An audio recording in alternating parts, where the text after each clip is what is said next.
اعوذ باللہ من الشیطان الرجیم بسم اللہ الرحمن الرحیم۔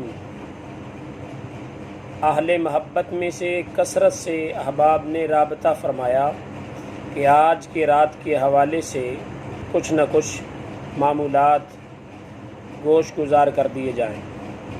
ناچیز چند چیزوں کے بارے میں عرض کر دیتا ہے۔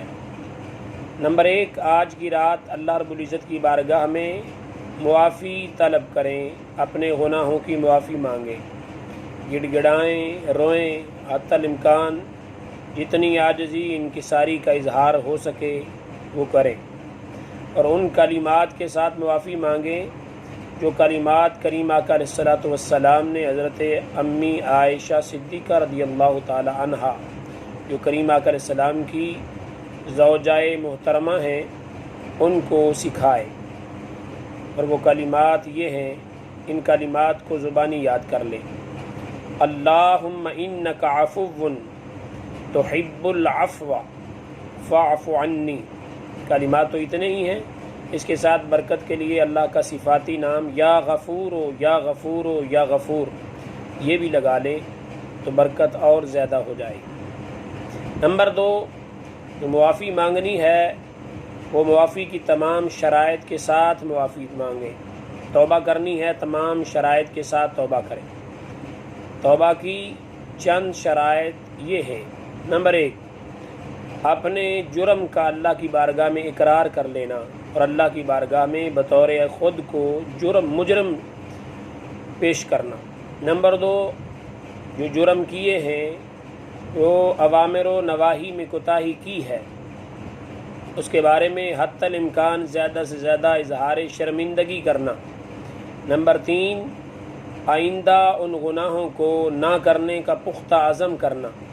نمبر 4، اللہ رب العزت کی بارگاہ میں اپنے گناہوں کی معافی طلب کرنا، اور معافی طلب کرنے کا سب سے اعلیٰ اور بہترین ذریعہ وہ ہے جو قرآن مجید میں سکھایا، جیسے سورہ نساء آیت نمبر 64 میں ہے، وَلَوْ أَنَّهُمْ إِذ ظَّلَمُوا أَنفُسَهُمْ جَاءُوكَ، اگر وہ اپنی جانوں پر ظلم کر لیں تو آپ کی بارگاہ میں جائیں اور وہاں جا کے اللہ کی بارگاہ سے معافی مانگیں اور شان والے رسول اس کی معافی کی سفارش کر دیں تو اللہ کو ضرور توبہ قبول کرنے والا، رحم کرنے والا پائیں گے۔ تو عالم تصور میں مدینہ شریف چلے جائیں یا مدینے والے کے کسی غلام کے قدموں میں چلے جائیں اور ان کا وسیلہ دے کے اللہ کی بارگاہ میں معافی طلب کریں۔ نمبر 5، توبہ کی جس گناہ سے توبہ کی جا رہی ہے، جن گناہوں ان کا ازالہ اگر ممکن ہو تو اس کا ازالے کا پختہ عہد کریں۔ مثال کے طور پر نمازیں چھوڑی ہیں تو ان کی قضا کے بارے میں کوشش شروع کر دیں۔ اگر کسی سے سود لیا ہے تو سود واپس کر لیں، اور اگر جس گناہ کا ازالہ ممکن ہے اس کا ازالہ کیا جائے۔ یہ 5 شرائط ہیں توبہ کی۔ ان شرائط کے ساتھ توبہ معتبر ہے، اور توبہ کا نتیجہ یہ ہے کہ بندے کا دوبارہ اس گناہ کی طرف میلان ختم ہو جائے۔ اگر دوبارہ اس گناہ کی طرف پھر میلان ہوتا ہے تو وہ توبہ صورتاً تو ہے، لیکن حقیقتاً توبہ جب اللہ کی بارگاہ میں قابل قبول ہو جاتی ہے تو اس کی نشانیوں میں سے ایک نشانی بڑی یہ ہے کہ بندے کا دوبارہ اس گناہ کی طرف جانے کو جی نہیں چاہتا۔ یہ تو 2 مشورے ہو گئے۔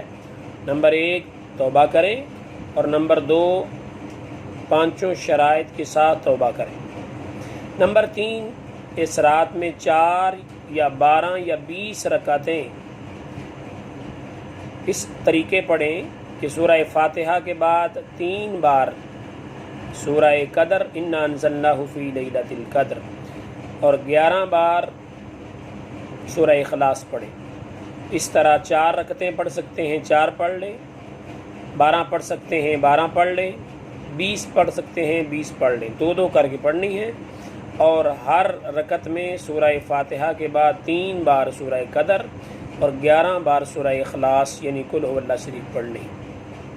چوتھی چیز، اس رات کے حوالے سے جتنا ہو سکے مسجد کے لیے، غرباء کے لیے، فقراء کے لیے صدقہ نکالیں یا اسے علیحدہ اپنے لیے اپنے مال سے اسے علیحدہ کر کے جدا کر لیں۔ نمبر 5، اپنے سر پہ ہاتھ رکھ کے آنکھیں بند کر کے 11 بار سلام قولا من رب الرحیم، یہ سورہ یاسین کی آیہ کریمہ ہے، اس کو 11 بار پڑھ لیں یا 21 بار پڑھ لیں یا 41 بار پڑھ لیں یا 71 بار پڑھ لیں یا 101 بار پڑھ لیں، تو اس کی برکت سے سارا سال آفات سے، جادو سے اور ٹونے سے محفوظ رہیں گے۔ یہ ناچیز کی طرف سے 5 چیزوں کے بارے میں کا مجموعہ گلدستہ ناچیز نے پیش کیا ہے۔ امید ہے آپ اس خاکسار کو دعاؤں میں یاد رکھیں گے۔ اللہ اپنے فضل سے کریم آقا علیہ الصلوۃ والسلام کی پوری امت کی بخشش فرمائے۔ اللہ رب العزت اپنے فضل سے ہمارے آباء و اجداد کو جنت الفردوس میں اعلیٰ مقام نصیب فرمائے، اور اس رات کی فیوز و برکات حاصل کرتے ہوئے اللہ رب العزت اپنے محبوب پاک صلی اللہ علیہ وسلم کی غلامی میں بقیہ زندگی گزارنے کی توفیق عطا فرمائے۔ السلام علیکم ورحمۃ اللہ وبرکاتہ۔